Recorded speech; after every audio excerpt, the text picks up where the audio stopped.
Welcome to Divine Timing Meditations.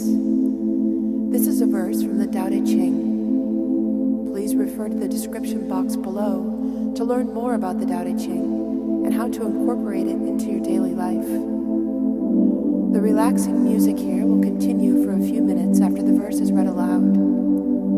Please use this time to contemplate the verse's meaning and what it means to you. Feel free to share your experience with us in the comments below. And while you're here, please subscribe to our channel to get notified about all of our self-discovery content. Now let's begin. Verse 3 of 81, Tao Te Ching. If those who are excellent find no preferment, the people will cease to contend for promotion.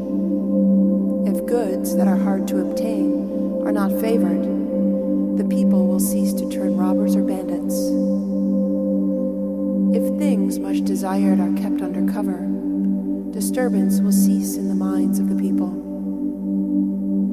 The wise man's policy, accordingly, will be to empty people's hearts and minds, to fill their bellies, weaken their ambition, give them sturdy frames and always so, to keep them uniformed, without desire, and knowing ones not venturing to act. Be still while you work,